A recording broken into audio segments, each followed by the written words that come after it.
We have a lot of developing stories now at 6, but we want to begin with that situation outside. Definitely. Now, we told you about the wind yesterday, and it's now here and causing power outages in our area. So here's the latest from Centerpoint now at 6. This outage map shows us more than 81,000 customers are waiting for the power to come back on. And get this, at one point, as many as 125,000 customers were without power. Meanwhile, Centerpoint tonight saying they're working to restore power as quickly as possible. We're also getting reports of damage because of the wind. Here's a live look from Montrose, where officials say it was the wind that knocked down this utility pole right outside the restaurant Rebar. And check out this video from Montgomery County Precinct 1. It's choppy water on Lake Conroe, all because of winds gusting there. Yes, and how about this? Hobby Airport also reported gusts of 61 miles per hour at that airport. So when will we finally see this wind settle down? Let's get over to Chief Meteorologist Travis Herzog for an update. Travis? Just incredible, Eric. It's been like a sunny tropical storm today. Already seeing and feeling some improvements outside. This is our view from Lake Conroe. No longer seeing as many whitecaps as we did just a couple of hours ago. And I still can't get over this picture as we look down the seawall in Galveston. A lot of folks now are getting off work and heading down because look how far the water line has pushed back all the way to the end of the jetties. They are completely exposed and above water at this hour because of that strong wind that has pushed the tide about 2.5 feet lower than where it should be. Now, we're also coming off of low tide, so I do think the water level will slowly come back up. But with an offshore wind continuing through the night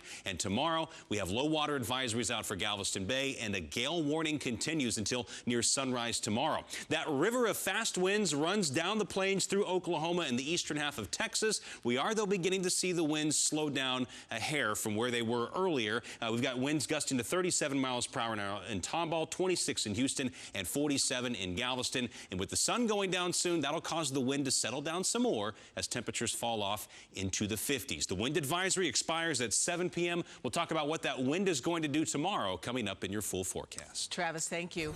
Well, we are getting an update now on breaking news that we first brought you at 4. A 10-year-old dead, and Houston police believe that it was an accident. This happened in Northwest Houston near Willowbrook Mall, and that's where we find ABC13's Micah Hatfield, who's live now with some new information from investigators. Micah? Gina, this is heartbreaking. Just in the last few minutes, some family members who we believe to be family members came out here. They were devastated, crying. As you can imagine, a 10-year-old's life lost. Police and investigators have left the scene with the exception of this tow truck and one officer. They are towing away the car that was involved in what happened here this afternoon. Let me break down the details that Houston police gave us earlier here on the scene. They say it was about 12:30 this afternoon, and a mom sent her 10-year-old son and his 11-year-old cousin, male cousin, down to the car to get something for her. We don't know exactly what it is, but we're told by Houston police that at some point those two boys found a gun. They don't know if it was inside of the car, if it could have been laying around somewhere, but the two boys were told were playing with the gun, and during that time the gun went off and hit the 10-year-old boy. Houston police tell us they don't know who it was that actually pulled the trigger, but they were working to figure that out. Unfortunately, that 10-year-old boy did die at the hospital. Take a listen to what police told us a little bit earlier. One of the two males, we're not sure which at this point, was playing with the gun. The gun had an unintentional discharge, and the 10-year-old was struck. Like I say, he was transported to the hospital. He is deceased at the hospital. At this point, we're not sure. We're getting conflicting information on which male had the gun. And again, just a heartbreaking situation. Hearing the cries of the family earlier, it's something that very emotional, even if you don't know these families who are involved.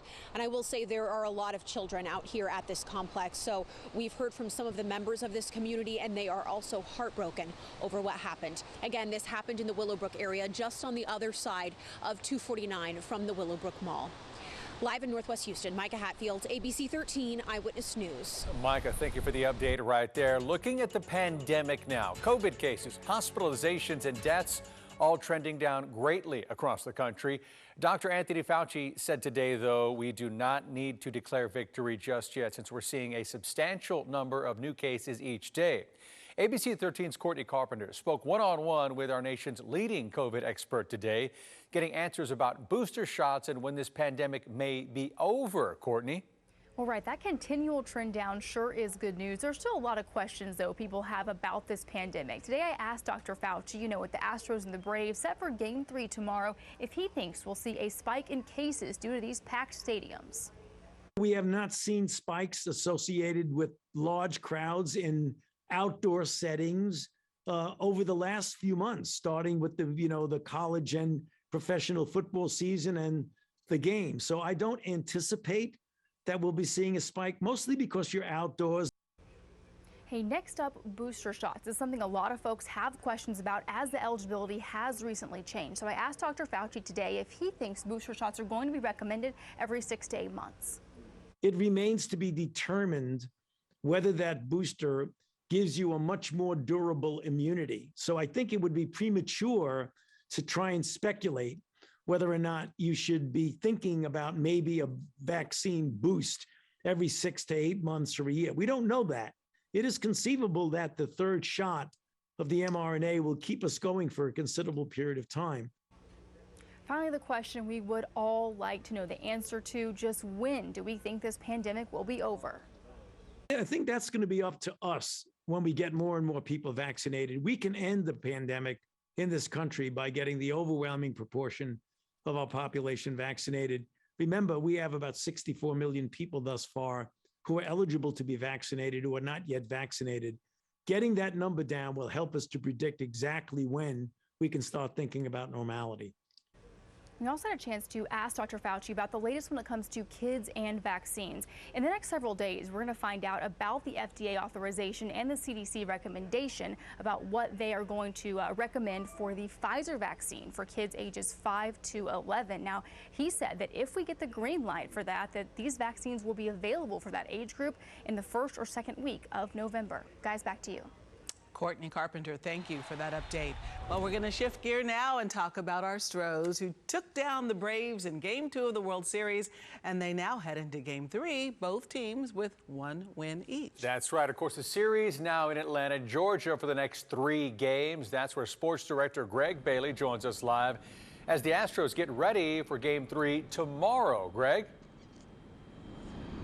Eric, this series looks so much different, tied at a game apiece. We told you in the 5 o'clock hour, these Astros were bound and determined to get in some work on the field here in Atlanta. And despite what turned into a bit of a steady downpour, they do just that late this afternoon into this evening. You're going to see some interesting shots of Yordan Alvarez out in left field, trying to figure out how the ball caroms off the walls here in Atlanta.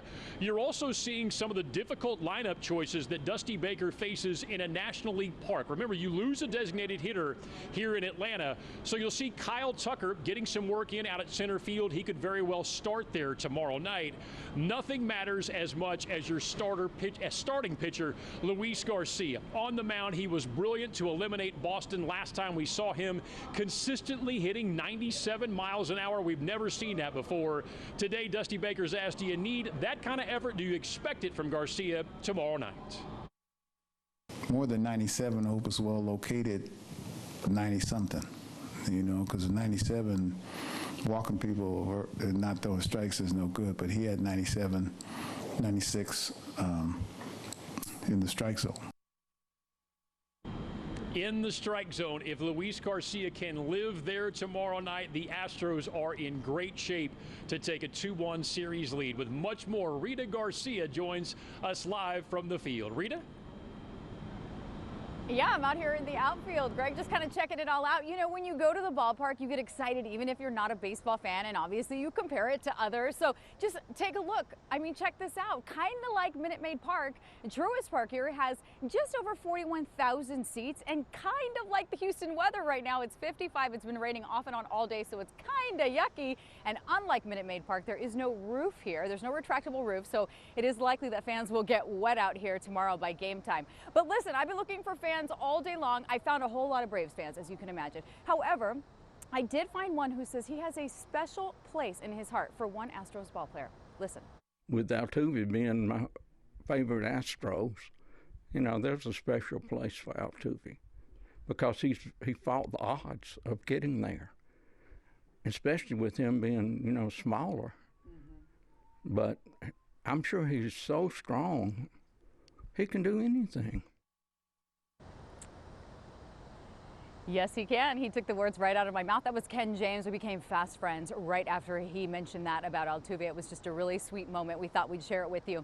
Listen, he also said he couldn't wait to see Altuve in action, and you can too when the Game 3 is tomorrow night right here at Truist Park. And I'm going to be joining you guys on the morning show tomorrow morning talking about all the things here at the ballpark. We'll also check things out at the Battery here in Atlanta, which is like the big sports and entertainment place to be if you're going to watch the game. And maybe you're here from Houston, but you don't have a ticket to the game. So we'll send it back to you guys in studio. Yeah, all right. Rita, definitely good to hear Braves fans weighing in on how much they like at least one of our players at this point. Good perspective there. Gotta respect talent for sure.